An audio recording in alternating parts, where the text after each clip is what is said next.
Kaya saan ka, sir? Sa gabi niyang Laguna, ma'am. Ako, ang layo. Pagka, pwede naman, pagka malapit, eh, pagka ginusto, malapit lang yan. Ay, May paraan. totoo. May paraan. Basta gusto may paraan.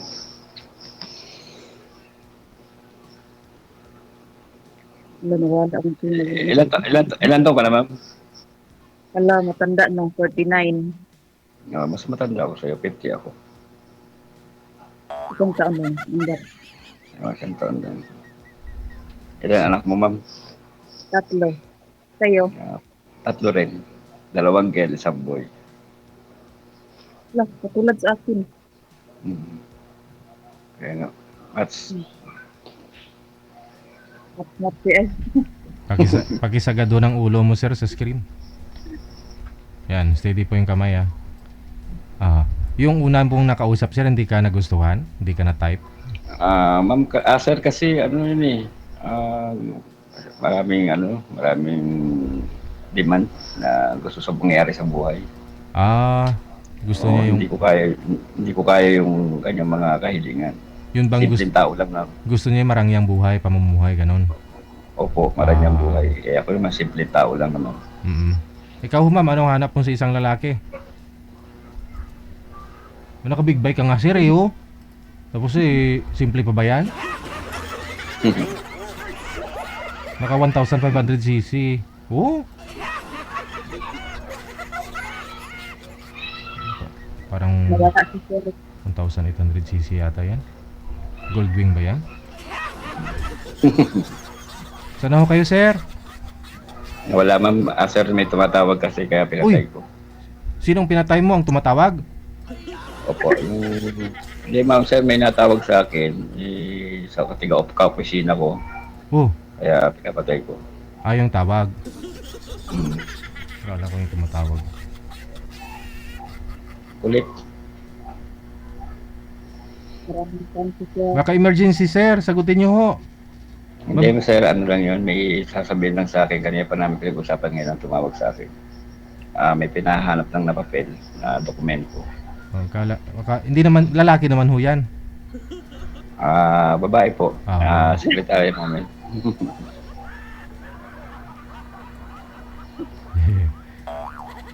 Okay. Ma'am, saan ka sa Misamis? Sa Tagaluan. Atuglan. Kasi may ano ko dyan, may inaayos ako dyan property sa Ginuog. Ginuog ba yun? Misamis? Sinuob. Ginuog. May inaayos ako dyan pa property. Kaya napunta rin ako dyan sa Misamis. Lang, sir. Aling dito. Bless you. Malayo mo. Mula sa inyo. Nawawala po yung boses ma'am, palakas-lakas nga po.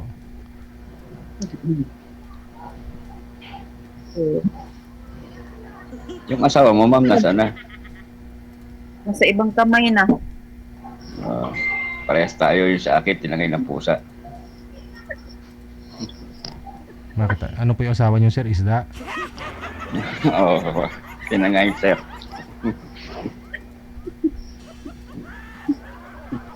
Ang trabaho mo, sir? Ahente po ako ng lupa, nag-opisina ako sa Ortigas, Pasig, sa broker. Bali, head po ako ng Region 4A dito sa Calabarzon. Saan na yung mga anak mo? Nandito po sa akin lahat. Ako lang lahat nagpalaki.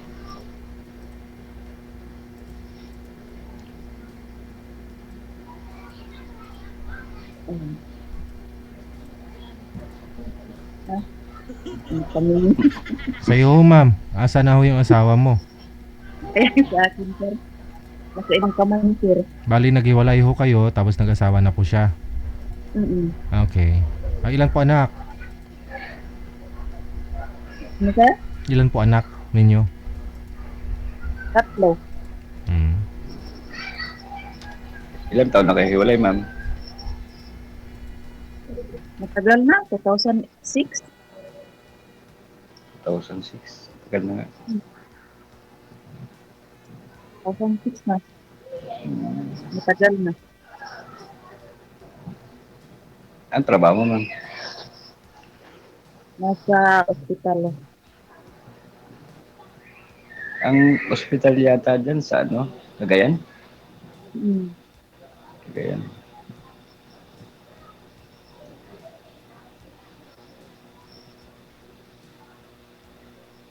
Malayo dito sa amin.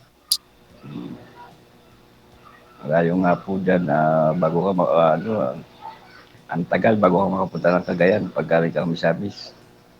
Lalo na Siguro matulis mga, pa. Ano po kayo, mga ma'am? Doktor po kayo, dalawang oras ma'am? at oras. Ladili, sir. Doktor? Nasa Daytari, sir. Nasa Daytari. Oh.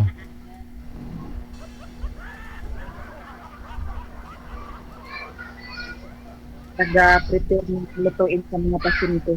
Mhm. Pasok ako dyan, ma'am, boy. Ala, hindi pwede. Bakit? Bawal doon. Basta may trabaho ka na dyan, dyan ka na lang. Ang tayo magkikita niyan pagka malayo ka, malayo ko. Andiyan ka, dito ako. Hindi natin alam, baka may pagkakataon. Hindi, napunta naman ako dyan sa Butuan. Sa Butuan. O sa airport dyan, nababa pag napunta ako sa Agusan del Sur. Butuan. Layo pa ang Butuan sa Hinuog, no? Hindi, malapit ang, malayo ang Butuan sa Inuog. Kasi ang Inuog, Misamis. Sana sa rin pa. Ang Butuan naman, dyan yung airport sa Butuan. May airport ba sa Butuan? Meron na. Oh?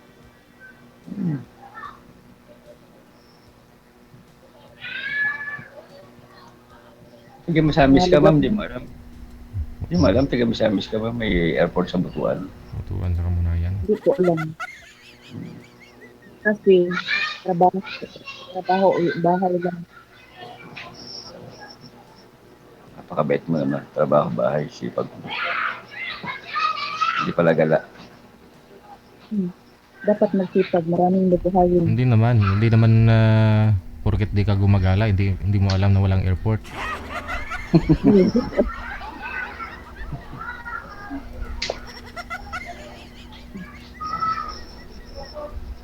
Ang alam ko sa ano lang, sa Lagindingan lang. Gundingan. Gundingan, ano din yun? Di ba Butuan din yun? Hindi. Cagayan. Ay, oo, Cagayan.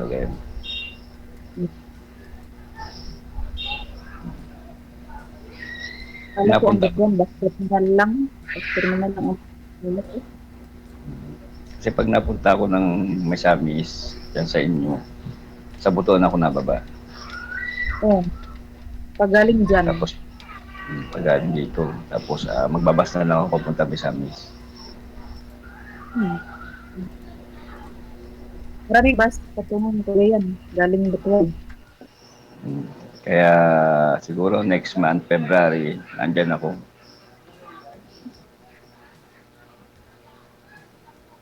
Sa Butuan. Malapit na, isang sakay na lang. Pupunta na sa'yo.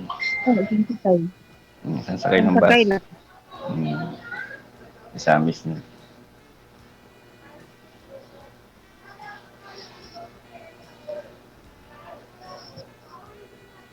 Ilang taon na po yung bunsong anak mo, ma'am? Ha? 16 na sir, 16. 16. Pero 2006 pa ho kayong hiwalay. Kasi sir, mataas ang ang karanasan sa buhay. Naghiwalay ho kayo dun sa asawa mo mismo, yung pinakasalan ka. Tapos, nagkaroon ka rin ulit ng boyfriend o ka-live-in. Ano po nangyari, ma'am? Sana ho yun?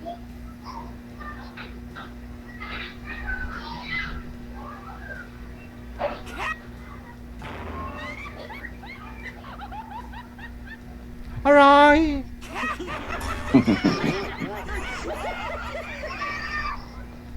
Sige ma'am, huwag mo na ho sagutin ma'am. Basta ho nagka-boyfriend ka ulit at nagkaroon po ng anak sa kanya. ...20 years na siyang hiwalay dun sa asawa niya mismo eh. Tapos 16 pa lang ho yung bunso. Siguro after 2 years roon ho siya ng kalibin ulit. Ganun. Nawala na si ma'am, no? Tatawagan ho natin ulit, sir. Baba niyo po muna itawag. Sige sir, sige sir, sige po.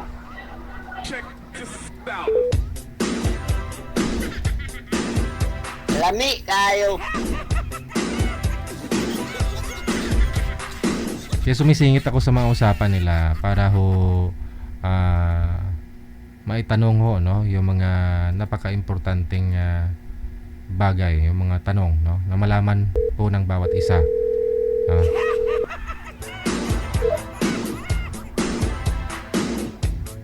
Napaka-importante pong malaman kung may pinapaaral pa, di ba?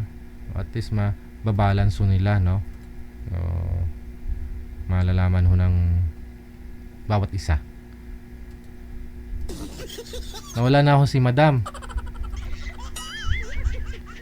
Madam! Ano pong pangalan? Richelle!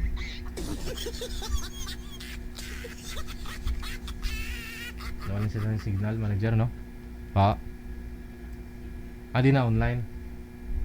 Wala na eh. Hindi niya na sinasagot eh, oh. Sir, i-PM mo na lang ho si ma'am kung mag-reply pagpatuloy po ninyo yung pag-uusap ninyo. Maraming Okay, salamat. Marami po sir.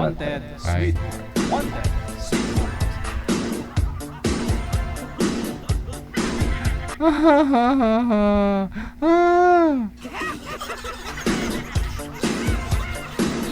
Kaya nagpapaipal pa ako sa mga nag-uusap. Sumisingit ho ako sa usapan nila kapag ho medyo nalalayo na ho ng landas yung pag-uusap.